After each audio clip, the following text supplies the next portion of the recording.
Thank you for the invitation and for you organizing. And also thank you for the talk that we had just before the break. That was great. I will do a little bit of a turn from somewhere, at least where I was. I don't know if we were all there together. Back to something. I will try to tell the project a bit concretely. So from telling about it, the experience of doing it, and how it has developed, and then hopefully this will give some material for the topic here, and then we can discuss further.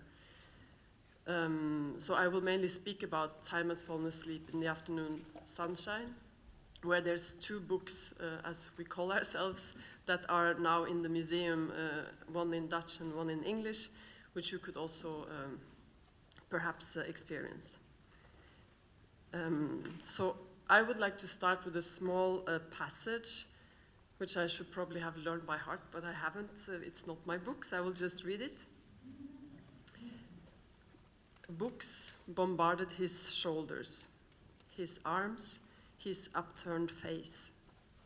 A book lit, almost obediently, like a white pigeon. In his hands, wings fluttering.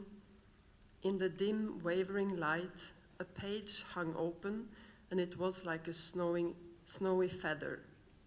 The words delicately painted thereon. In all the rush and fervor, Montag had only an instant to read a line.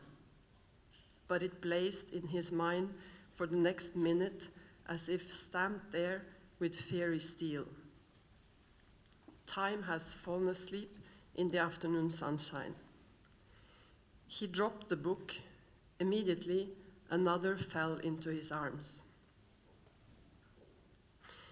Montag's hand closed like a mouth, crushed the body with wild devotion, with an insanity of mindlessness to his chest.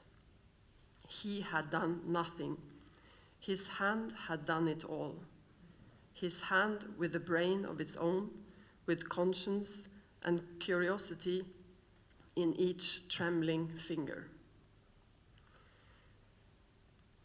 So this is from Ray Bradbury's 1953 vision of the future, Fahrenheit 451, which describes a totalitarian society where books are forbidden because they are deemed to be dangerous. Individual thought and critical thinking is believed to sow unhappiness and discord. And in this society, firemen are no longer extinguishing flames, but they set fire to books. So based on forms of surveillance and whispered denunciations of informants, the fireman searches people and houses for reading material and following the instruction to burn everything. One day, during a raid of an old woman's house, the novel's protagonist, a fireman named Guy Montag, is literally struck by poetry, with books falling upon his head, and he awakens from his ideological sleep. From this point, there is no return possible for Montag, and he has to escape the city. Eventually, he joins an underground movement of people who learn books by heart in order to preserve them for the future. So the title of the project, Time Has Fallen Asleep in the Afternoon Sunshine, is a sentence from this book that he sees, which is a book by Alexander Smith, Dreamthorpe, a book of essays written in the country from 1863. And this is the sentence that burns to his memory and changes him forever. In the project, Time Has Fallen Asleep in the Afternoon Sunshine, a group of people dedicate themselves to memorizing a book of their choice. Together they form a library collection consisting of living books. The books pass their times in libraries, reading, memorizing, talking to each other, going for walks outside, prepared to be read by a visitor. The readings take place as intimate one-to-one encounters where the book recites its content to a reader. So the first time we presented the project was in 2010, part of a festival, playground festival in Leuven in Belgium. And it works like this, that audience or readers, as we call you or them, come into the library. There's a list of books that are, or titles of books that are available. And then you can choose a book you would like to read. And then the person who has memorized or embodied the book meets you and brings you somewhere in the library to recite the book or the content. So in this first occasion, we were 7 performers. It was an experiment, and we had no plans or promises that were made that this should, how it should develop, or that it should even be presented again. First of all, we wanted to see what it involved and what occurred. I had no idea what it meant to try this attempt to learn a book by heart. And so in that sense, it was not really conceived of as a project with an articulate aim. But before this period in the library was over, we already knew, we started to feel that this was not yet finished. We wondered about how much we could learn, if you can reach like a limit. It's maybe a bit a naive feeling, but when you're facing the thick books, it's still a question that you ask yourself. How memory functioned over the course of time, how long it lasted, and as a practice we felt that it gave back a great deal, not simply the number of pages that we managed to memorize, but also what was happening in the process of doing it. So what the process itself had to offer. And perhaps this is really the core of the project. What does it mean to develop a practice? The value of something in itself rather than for something else. So a practice being something that does not necessarily lead to any objective, but it's something that we do over an extended time, and maybe there's no end to it. What do you mean? Us or you, the reader? Well, this happens that people will ask this, can I start to read the book backwards, or can I start on page 54? But there's something of, for us it's not so much the gimmick of, showing our virtuosic capacity of being able to respond to that. It's really about trying to become the book. So I'm not more clever than the book. I'm really just trying to go behind the language. If it's poetry, of course, you might not read it from beginning to end, just turning the pages. Maybe you will read a poem several times, or you go, you skip in the book. And so in the books that have poetry collections, not the epic poems, but the shorter poems, then this is an option. There was one exception to this in the early the first time we did it, where one of the books had a novel which in its content was a book that actually was a machine that was trying to become human. And he didn't have, so for the first half of the book, it's fragments, because he doesn't yet, the eye of the book doesn't yet have a notion of time, so everything is just in disorder. And then at a certain moment he learns about the notion of time, so it starts to organize a bit. So in that case, the person who was becoming the book was then also offering for readers to say, can you start at page so and so, and he would kind of orient himself in the book. Or you could ask for, can you recite for me all the passages which speaks about walking, for example, and he would try to trace to the book like that. But that would make sense in his case, but in any other novel, then we're kind of outside of what we are trying to propose as a reading.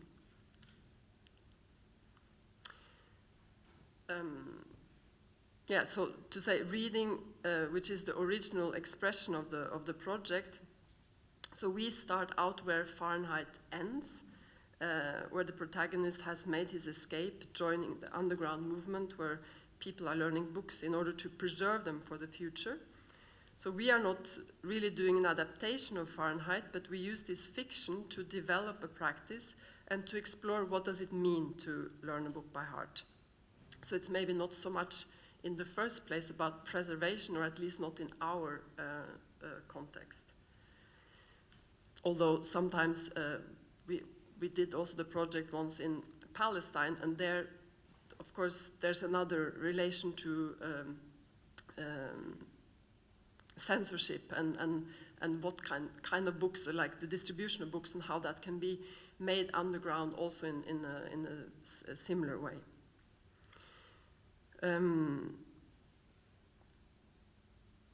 Yeah, so just to say also that coming from the performing arts field, even if some of my works are exploring other media or other formats, for me the interest is in the relationship to the performing arts as a practice and a situation. And I think that's also the starting point or the main intentions for the project, that we were concerned with these two aspects. So the practice of learning by heart, and then the transmission, the reading experience, which we propose for the audience. So when I invite people to join the project, and this is still the case today, I ask them to choose a book they would like to learn by heart.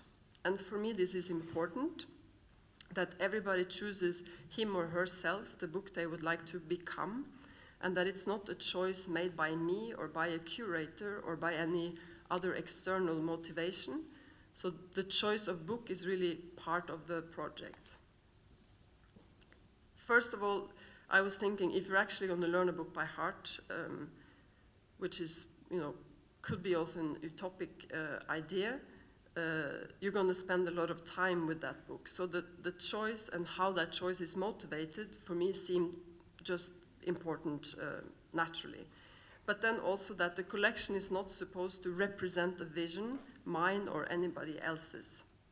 So we don't work from the basis of content, historically or politically, or in terms of genre, style, subject, or literary canon. The project is really not about the book, so the book is almost like a side effect, and it's almost a bit like controversial to say that, but there's something of it could be, in principle, it could be any book. It's of course important to the person who is memorizing the book and also for the reader. So it's kind of what allows for this something else to take place. So if I try to define it negatively, so it's not theater where a chosen text is being interpreted, but it's also not about literature. So we are no experts in that. However, we are related to both. So still we discuss about the books. The choice of books is a process that for some can take quite some time, and for others the decision is very clear, fast or spontaneous. And even if it's a rather solitary practice, we do share a lot together, the process of choice, reading for each other, reading other related texts, or also while memorizing, reading, meaning listening to each other. And this is also something we have discovered that is an important part of the process of learning, to hear yourself speaking the book. And then, just to say quickly, like choices can of course be motivated very differently. It can be your favorite author, favorite book that has been significant for you in some or other way, or that you think is meaningful in the world, or because it's forgotten, or because it's in rhyme, so you think it's easier to learn it like that. For example, the girl who chose to do Faust by Goethe, that was her motivation. I mean, of course, also liking the text. Or it can be that it's pleasant to speak, it's written in first or third person. There's many things to hook on to. And one thing that seems to recur is that to start with, there's often many ideas about what kind of book it could be. So we search for the limits, like could it be a science book, an encyclopedia, a travel guide to an unknown place? But so far, the choices have landed with mainly fiction, prose or poetry. And to me, I think that, I mean, if someone asks, can I be an encyclopedia? I think, yeah, sure, that you can try. I don't have any, there's no reason why it could not be proposed like that. But I think there's something with the language which is important, more than the idea.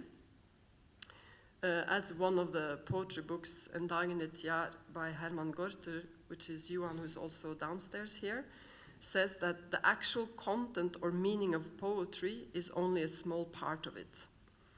Then there is the musicality, the textures, and so on, and this is what we feel in the language, that it becomes also the resource for the learning, so that you can somehow wonder how long can the writing sustain the scrutiny of memorization. So a text that's not, where the language is not offering something, if you're only staying on the content level of it, it kind of, after a few years, you're gonna meet the limit with that kind of text. So some choices make us rethink the format of the book.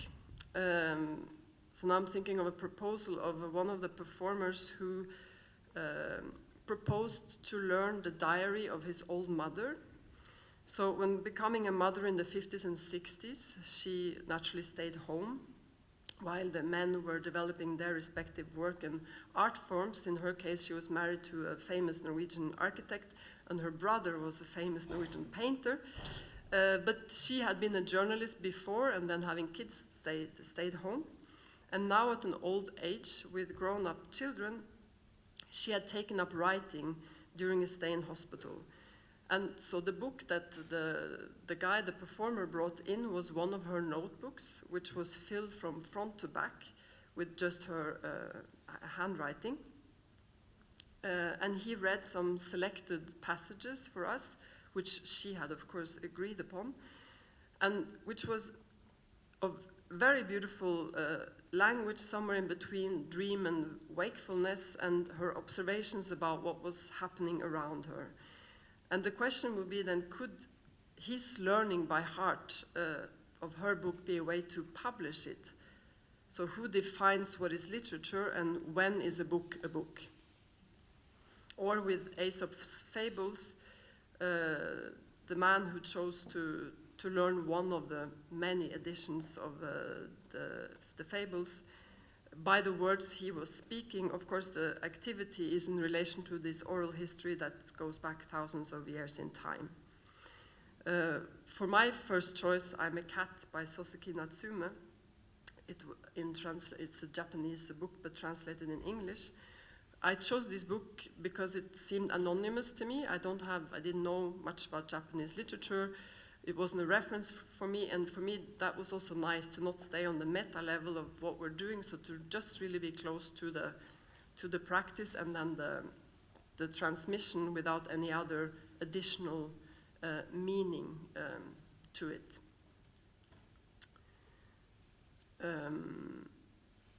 Yeah. So questions that comes often is it possible to learn a whole book by heart? And more than anything else, I think that achieving this is a question of time, and also how thick the book is. And maybe there can be some dispositions as well, but anyhow, these two parameters. Actors, of course, do such things all the time, and we don't go to the theater to be impressed by the actors having learned their lines. But it's a little bit different to memorize a book in this way. We are not making theater, we are not playing that we are learning books by heart or presenting ourselves as books, having memorized the first page and then continue to speak about being a book as a representation of an idea. We are actually doing what we are saying, learning books by heart. We try to become the book, get close to the words, like I was saying a bit before. So the language, rather than to interpret it, we learn word by word.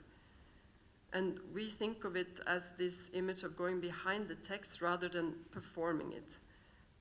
We are not animating the text for the reader, but more, it's in a sense more that we are disappearing into the book. So in this moment of learning a book by heart, it's like we are undertaking an extremely close reading of the book, and that we are momentarily stepping into the role of the writer. Of course, if it's also first person, it can be that you can identify us with the eye of the book, which can be another layer of the reading. But so on this question of if it's possible for us to learn a whole book by heart, for us the goal has not been to have learned the whole book before we begin to recite it. So like in a performance that, you know, you learn the whole book and then you do the premiere where you can say the whole book by heart, or being read, as we say. But we need to learn as much that you have to come up with a strategy for the learning, both to be able to have an experience of it as a practice for ourselves, but also to share the reading experience with the reader or the audience. And this is where it starts to become interesting. So the meaning of the project, if one can say it like that, is precisely in this promise, a promise of commitment, of engaging in an ongoing activity. And in this sense, memory is also working with us, it's on our side, because no matter how well you learn something, you need to keep on practicing it or you will forget it again.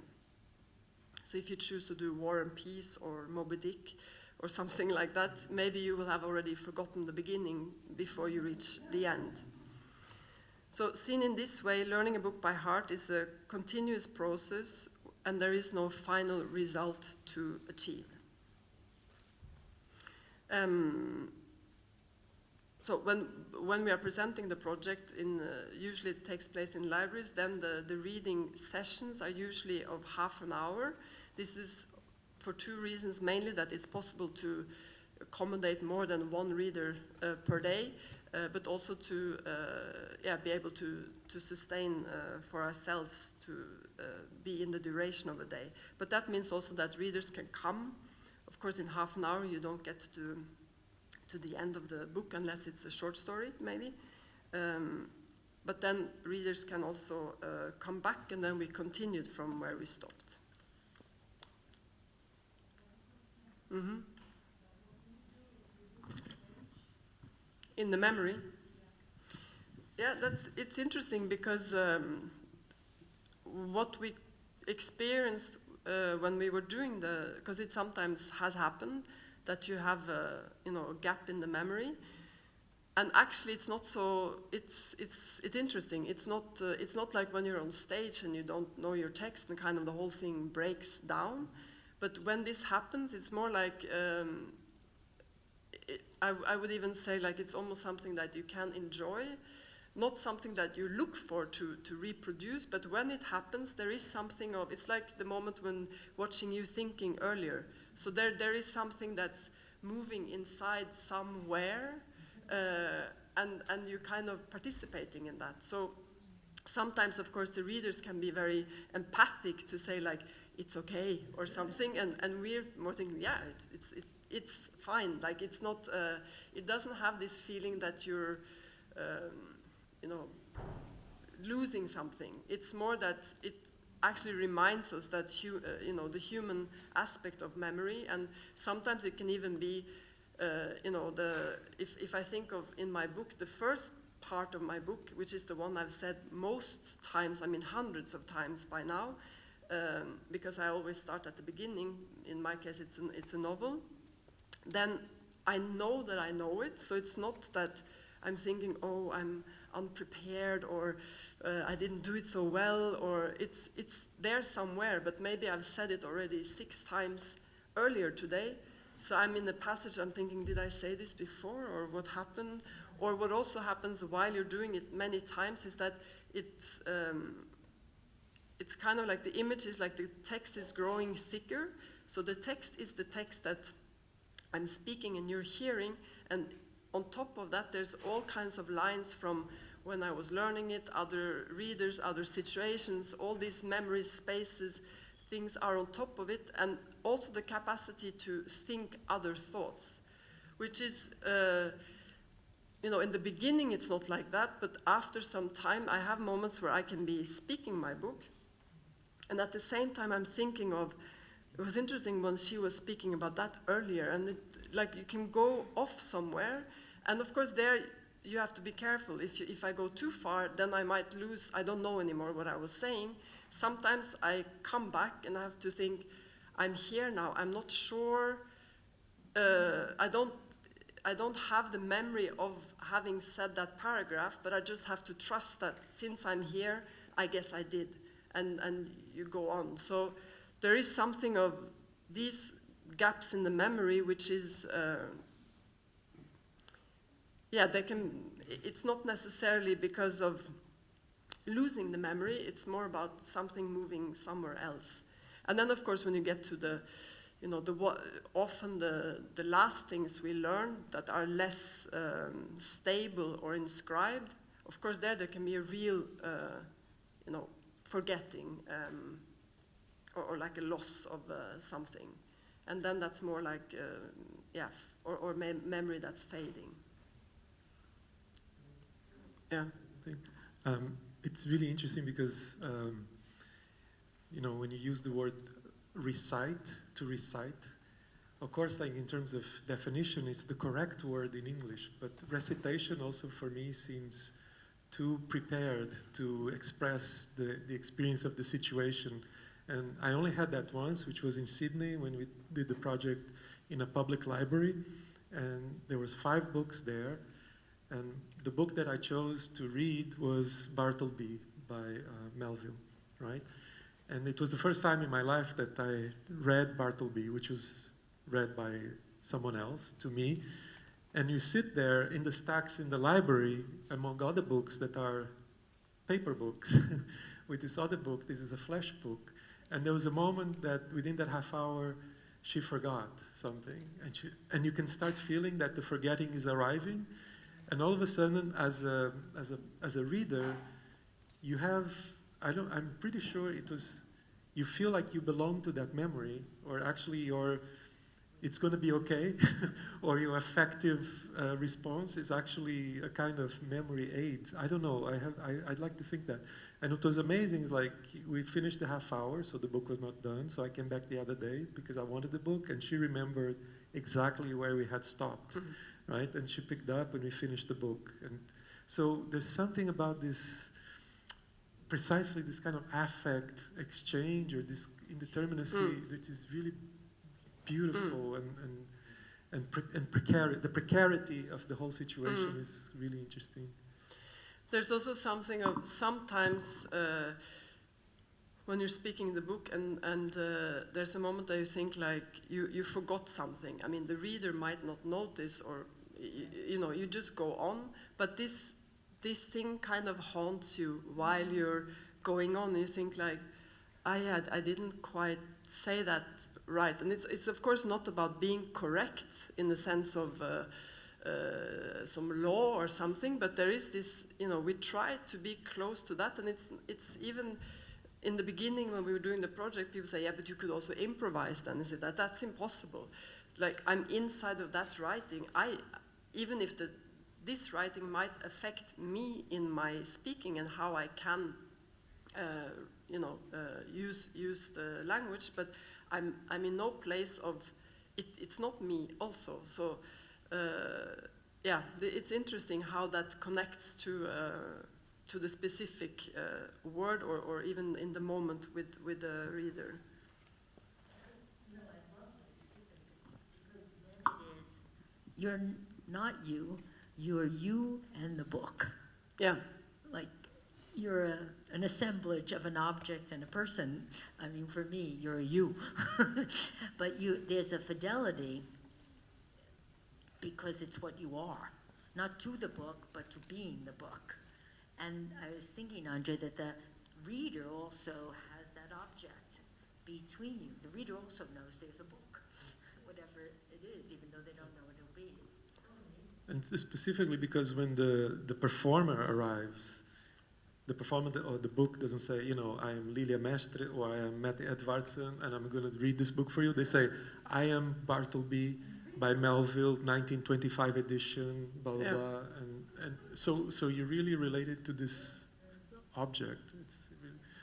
And specifically coming from choreography, which is the writing of movement, like there's the transmission of a movement of literature and a movement of memory that is micro perceptible, but is totally there, and goes back to this kind of mobility that you talk about. Mm-hmm.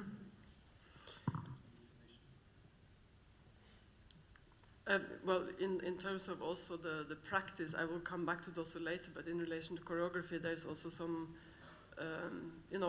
sometimes people say, but is this dance? And I think I don't need to say that this, speaking the book in the library, I don't have to say that this is dance, but the relation to choreography is very obvious.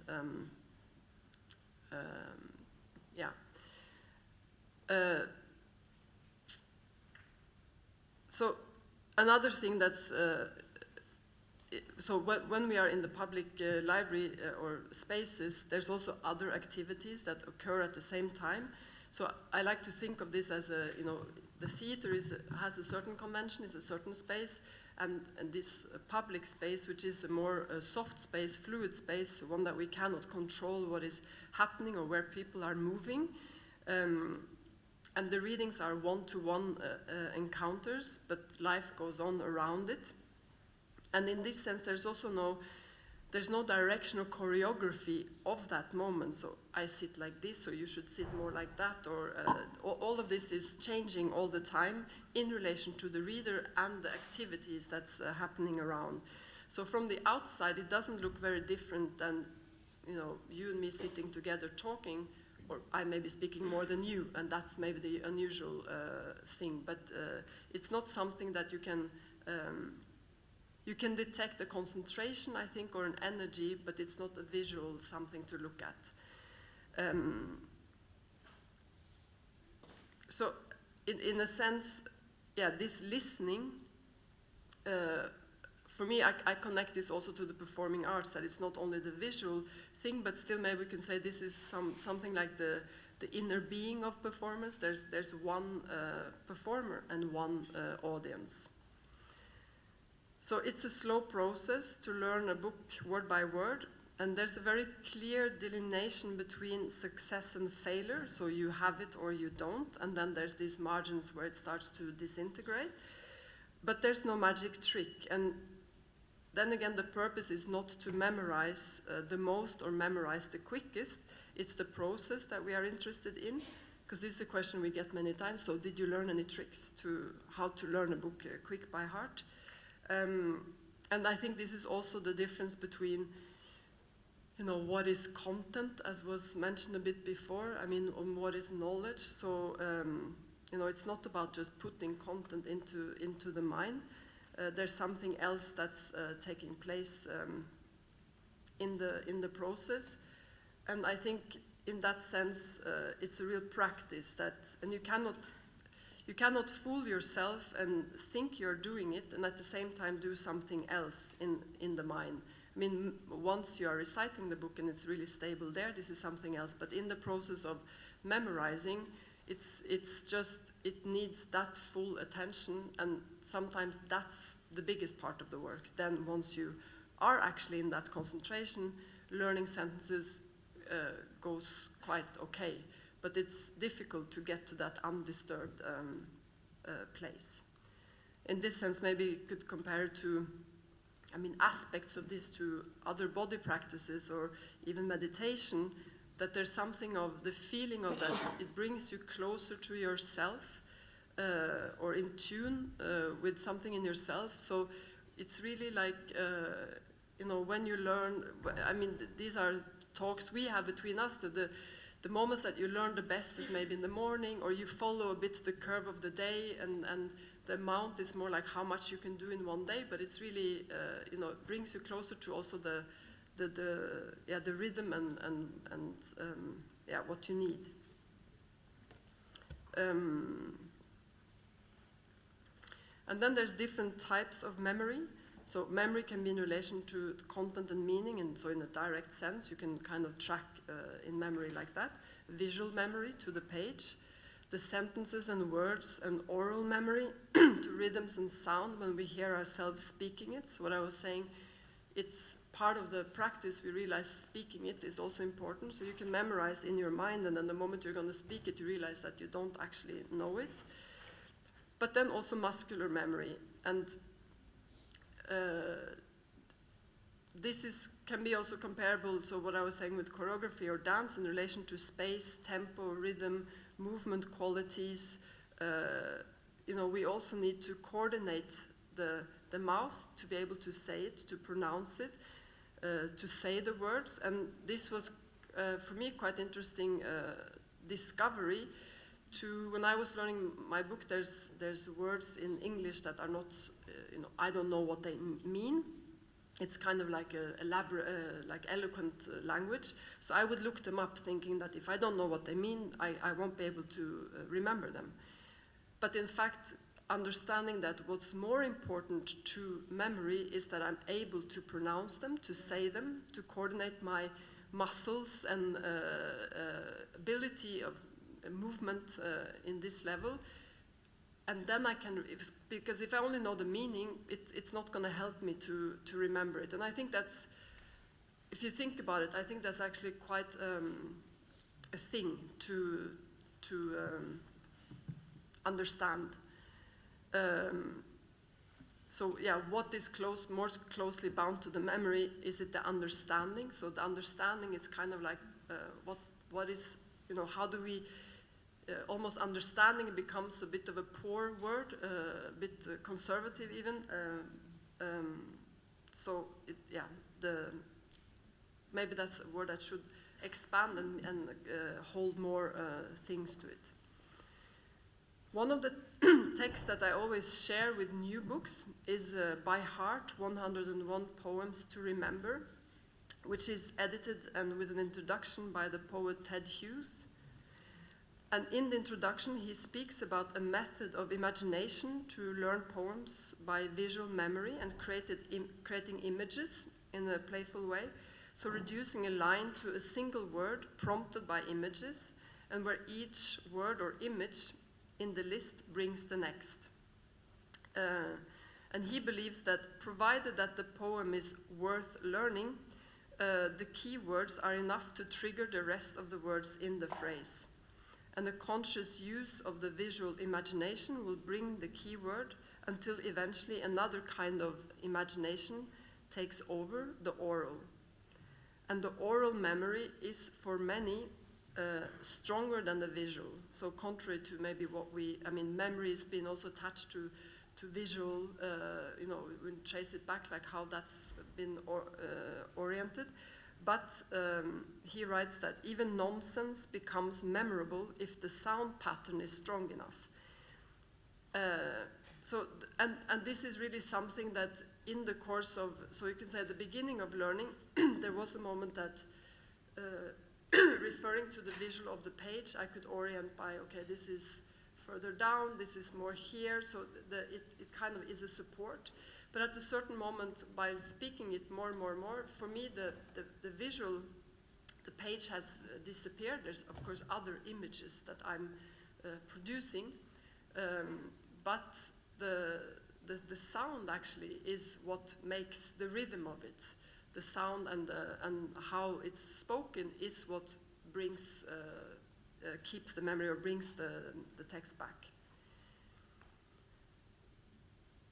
In the early stages of learning by heart, one of the books, Even Cowgirls Get the Blues by Tim Robbins, wrote to me,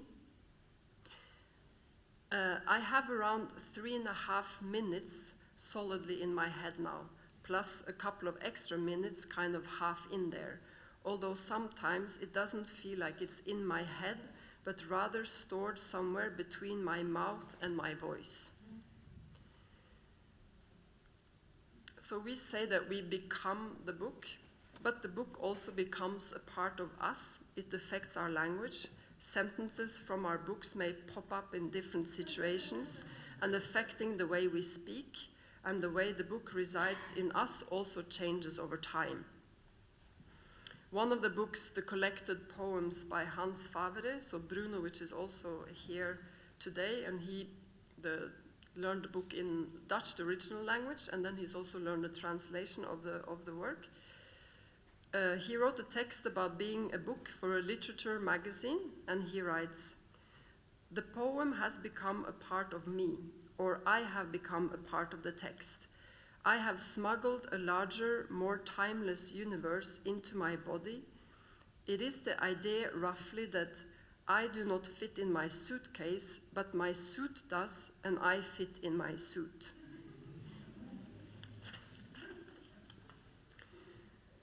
So the text gets thicker from the memories of the places and times where we have been learning our books, what I was referring to earlier. Crash by J.G. Ballard could recall, so the guy who's doing the book, could recall when it was snowing in certain passages of his book while he was learning. Spaces remain, moments and people we have read for, all appearing and reappearing without warning as the text moves forwards in our speaking. Then if we think of Funeste Memorias in the story of Borges, I don't know if you are familiar with this short story, which is a text that we have also come back to several times, of this Funeste, this person who could not only remember each leaf of each tree of each mountain, but also the times he had perceived or imagined it. So contrary to Funeste, we don't have photographic memory, and maybe fortunately, I mean, he was, I mean, that's a bit the kind of dimension of this work, that there is this guy who has photographic memory, but is also unable to think, to produce thought himself. I also read something in Indigenous culture of the Aborigines, that in this, how is it possible to maintain such amount of information about species, plants, all kinds of things throughout so many years without writing it down? So what is this capacity of, so they speak about dreams and song lines, and I don't know much about this, but there is this relation to connecting knowledge, information to the walking in the landscape and to different parts of the landscape. And there was also an article speaking about, in relation to the brain, how, because there's also a lot of desert landscape, so that there's kind of like another field, and there was some kind of idea that the size of the brain, I mean, that's different. And I thought this is also interesting in relation to how we use the brain, even if the brain can be located in, it's not only one organ in the body, but somehow how this is encoded and how the landscape is used also as a memory aid to keep information. So then again, also to what is knowledge and how do we relate to that if it's just, it's a practice, so knowledge as a practice. In this sense, I think that memory is radical in our time, that forgetting has become a virtue and a quality, that memory has become superfluous and redundant.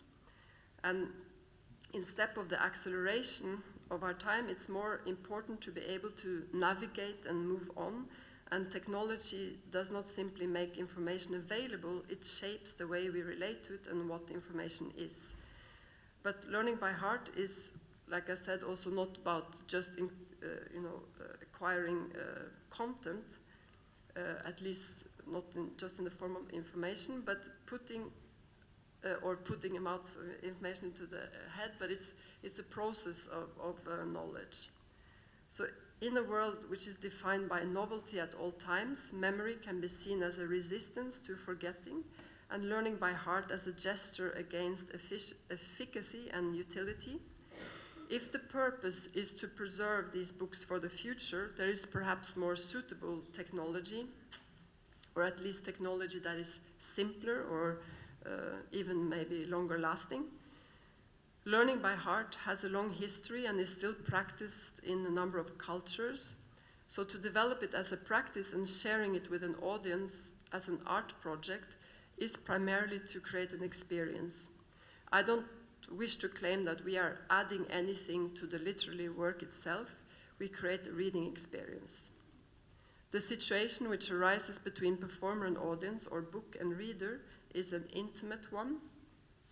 The book is only there for the reader. It talks to the reader and meets the reader's eye, but does not cross over into a social relation which wants anything from the reader other than to be read. And this is important for me, that it's not, it's not to set up this intimate situation between two people as a kind of alibi or like an excuse to produce some other interaction. It's really, this is what it is about. Then it can happen that there is an exchange between the book and the reader afterwards, and it happens a lot of the time, but then that's, I would say, a genuine one, not one that's been constructed. So the experience of memory of the person who has or is the book, the text, the poems, creates a space to which the reader can give him or herself. We experimented at a later stage with what we called second generation books, which is when we pass on, so a living book passes on by oral transfer, so not from paper. And this process gave rise to a new set of questions. Is the source accurate? Can we trust it? Was that really the way it was? Was that how you said it the last time? And how can you go back and verify that it's correct? As a learning process, this was interesting both for the book and the person learning it. Generally speaking, learning by means of such oral transfer was much faster, but at the same time, we were able to dedicate less time to this mode of learning per day because it was also so demanding and intense. The person learning has nothing to hold on to, no words on a page, no visualization beyond what they create themselves. So it's a very engaging process of imagination or of projecting something somewhere to be able to remember. But for the books who were passing on their book, it was also a review of their own process in the memory, but now with the whole text in place. So we were also able to see connections and linguistic details which the first-time learner had no access to, and this also, of course, made things easier. So in a way, we could facilitate the learning. So, and then so far the last part of the project, the writing or the rewriting. So you can say the project unfolds in 3 stages. There's the practice of learning by heart, so memorizing the book. Then comes the transmission, the reading experience. And now the third part, which we only started, that was not there from the beginning, it came much later, was what we call rewriting.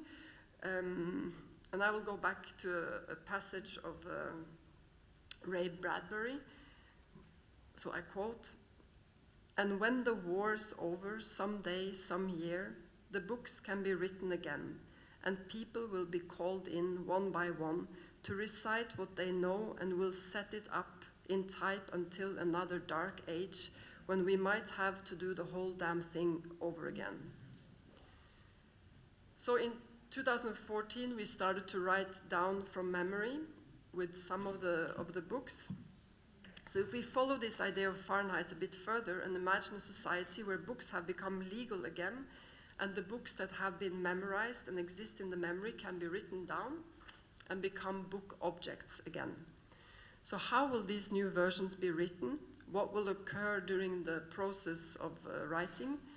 And once again, as an experiment, without deciding very much beforehand, we started out with this as both an intention and a task. So I invited the books to bring the versions that they had now in their memory, so the books they are speaking, back to paper. And the aim was not to be correct in the relation to the original, but in relation to the version we are speaking. So when we learn the books, we are trying to be as close as possible to the original, but memory is not stable, it changes. And to what extent had the book and the text changed over time? Because we're not constantly going back verifying, am I still saying the right thing? I mean, so there's also something that might transform over time. So 11 books went through this first process of the rewriting, and in order to print and publish, Time Has Fallen Asleep in the Afternoon Sunshine has now become a publishing house, or a sort of self-publishing of books that have been learned by heart. And this was also in order to be able to stay close to the decision of each little detail of our editions, and then finally to see that this is where the work lies and what makes each of these editions a work of their own. So it's not that, we didn't start out doing this in order to lead to these publications in the end. We started with the rewriting to see what came out of that, and that was a lot. A whole new world opened again, both relating back to everything that was before, but also raising new questions, asking for choices, down to really detailed, minute things of punctuation, to addressing the form of the writing itself, moving from prose to poetry, for example. How am I doing on time? Can I, short? Yeah, okay. Well, that's a whole thing in itself, and what's important for me was also that it's not, again, this idea of the project, the result, so now we will do this, but really to go back into the process of doing it, not determining too much what this should be, but trying to see from doing it, what is happening? Is this interesting, or is it kind of, you just write down what was on your mind and that's it. But in that process, of course, the text that has been embodied, do you have a relation to the page or not? Did that disappear?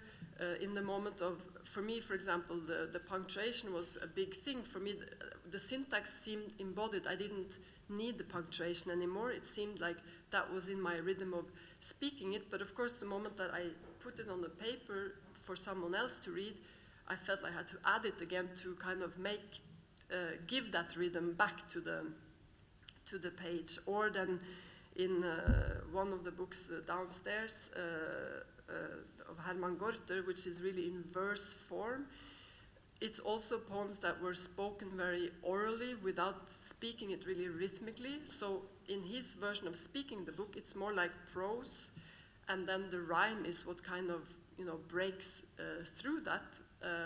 So what you see as the result looks very different from the original, because he then stayed with the prose, the only keeping the first phrase of the poem and then letting everything follow. So like you could say the difference between poetry and prose being that it's the author or the poet who decides where the writing is on the page, or it's the typesetter. But should I stop? Yeah. There's